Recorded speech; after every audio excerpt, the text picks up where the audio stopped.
this is a very interesting speech. I would like to watch this.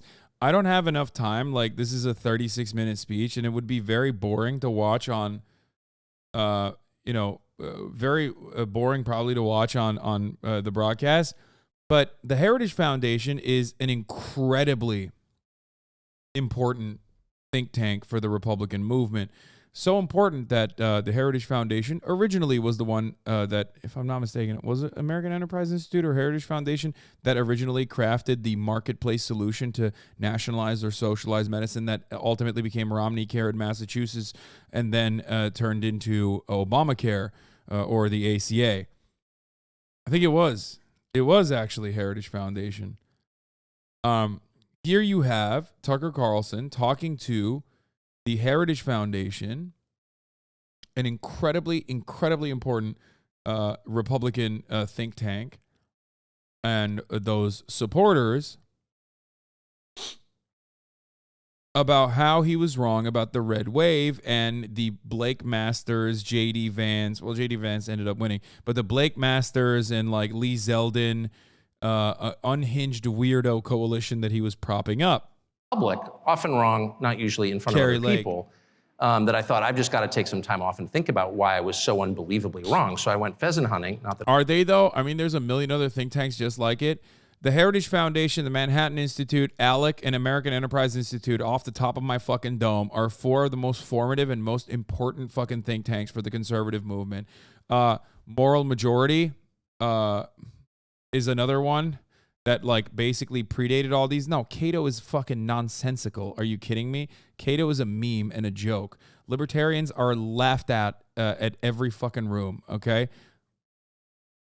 Cato is nothing. Club for Growth is huge. Federalist Society is huge, but that's not even a think tank. That's basically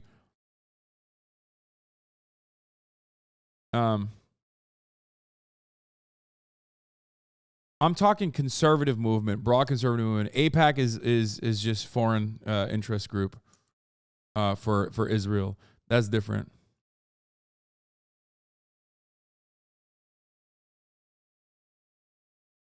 that it was the pheasant's fault, but that is kind of a way to clear your head.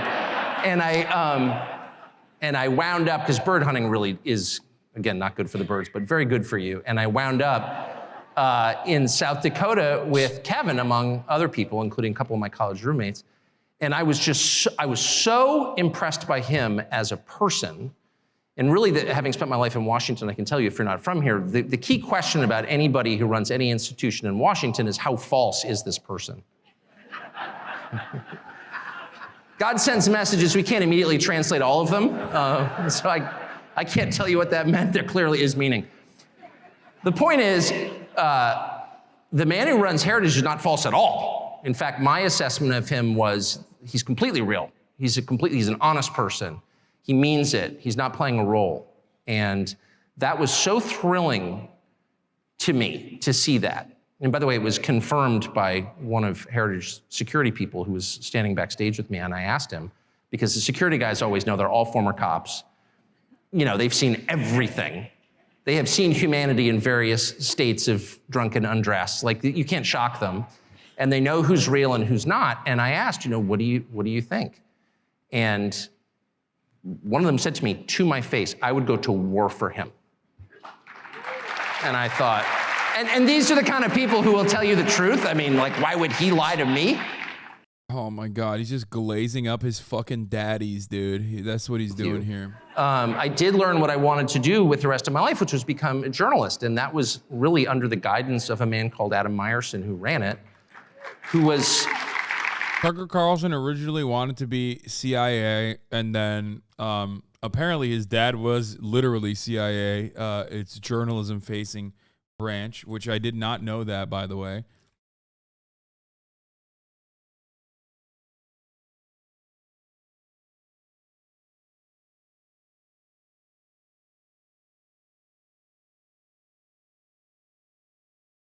Tucker Carlson's father, Richard Warner Carlson, is an American journalist, diplomat, and lobbyist who was the director of the Voice of America during the last 6 years of the Cold War. If you think I'm joking, I'm not. This man was the director of the U.S. Information Agency and the U.S. Information Agency Documentary Film Service.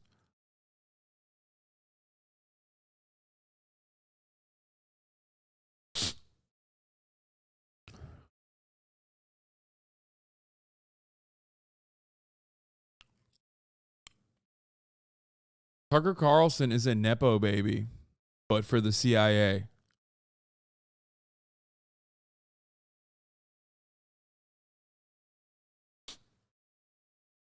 Wait, the Voice of America is bankrolled by the CIA? Oh my God. Yes, Wild Toenail. That is what it is. It's like, it's not even a joke. They just very openly say it. Voice of America is the state-owned news network and international radio broadcaster of the United States of America. It is the largest and oldest U.S.-funded international broadcaster.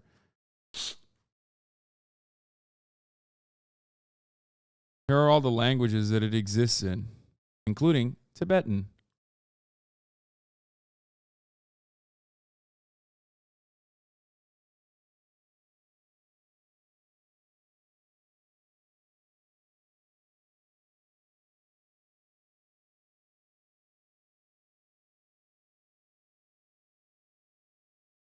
No one watches Voice of America. Wait, what? That doesn't mean anything. First of all, no one watches Voice of America.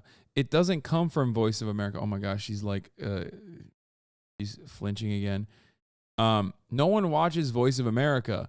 Voice of America dictates the tone of what happens internationally or how America perceives what happens internationally. The goal of Voice of America is not to create like, you know, commentary that people truly appreciate and enjoy personally and individually. The goal of Voice of America is to get you to misunderstand things that are going on worldwide so that it trickles down to, you know, the Associated Press and all these other avenues that you end up being informed on, because it's very hard to understand what's going on the ground in places like China. I'll give you a personal example. I'm Turkish. My family lives in Turkey. I have friends. I speak the language. I understand the culture. I grew up in it. And yet, for me to get accurate assessment of like immediate on-the-ground information from Turkey is remarkably difficult, because the Turkish media is almost completely controlled by the Erdogan regime, right? Through private publications and also the state broadcaster, but it's still very much controlled. So in a situation like that, and there are plenty of examples of this, Turkey's actually one that I'm using because it's close to me, and for you to understand how difficult it is to make genuine assessments of on-the-ground, real-time information happening internationally. That is why Voice of America provides a very important service for the State Department. Its service is to get the Associated Press to cover whatever the fuck America wants Americans to think is happening internationally.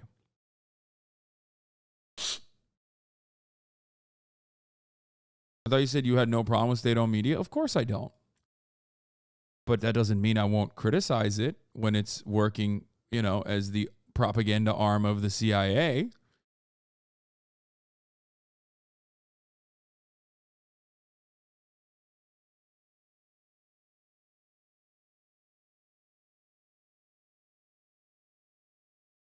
Anyway. It's wild. Nothing is really hidden. It's all right there, just not advertised. But people really think it's all conspiracy theories and don't look deeper into the information that they ingest. Yes, of course. Such is the nature of complete control over the media. This is how capitalist media works. It makes you feel like, you know, it makes you feel like you are seeking out this information that is not readily accessible elsewhere. It makes you feel like you voluntarily it makes you feel like you came up with this idea on your own. Anyway.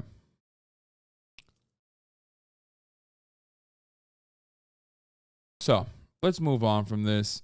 I don't really care about Tucker Carlson all that much. I do want to cover divorced dad Steven Crowder, which is literally the one thing that I was going to cover today that I didn't get to. So we are going to do that before we move on to some fun shit. Trump releasing a video statement in response to Biden's just announced re-election bid. We can maybe look at that. There's this as well. Gaming failed because it was an escape for people into the real world. this guy Arab, your fellow Arab, he's had like more and more unhinged takes recently. I think he just like pops off every now and then. And his goal is to just like say something controversial and fucking downright idiotic. So that people dunk on him, only for him to go, lol, her, I was just pretending to be a fucking idiot.